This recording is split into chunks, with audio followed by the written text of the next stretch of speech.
Basic tips o tutorial lalo na sa mga ganitong gumagamit ng rotary pump na mayroong shut-off valve. Ang makina po na to ay 4GG2. Ayan, Isuzu forklift po to, pero yung pump po na to ay common, ginagamit minsan to sa mga jeep o merong mga SUV na gumagamit ng ganitong pump na mayroong shut-off valve. May time talaga na kagaya po nito ang nangyari dito, nasira talaga tong pinaka shut off valve nya, shut off solenoid.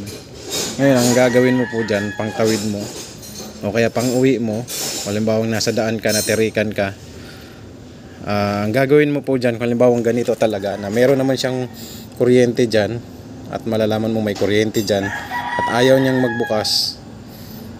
Ngayon ang gagawin mo po dyan, para pang uwi mo lang, halimbawa nasa bundok ka o malayo ka sa tindahan, pang tawid mo lang, pang uwi, ganun.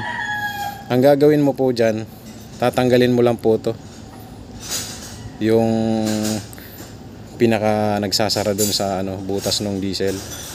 Ngayon kakalasin mo lang yan, o kaya yung spring lang, may spring po sa loob yan na maliit. Ayan, kakalasin mo lang po yan para mapaandar mo lang po siya. Ngayon ang gagawin mo, kasi walang patay na po yan, pag inandar mo, aandar yan, wala nang patayan ang mangyayari sa kanya, wala siyang shut off na, tuloy-tuloy ang andar niya. Yun po yung niya, pero makakauwi ka po sa pupuntahan mo kung ganun ang gagawin mo po. Pangtawid po yan, halimbawa talagang wala kang makakunan o nasa bundok ka o kung saan man na walang mabilhan ng parts, ganyan lang po yan.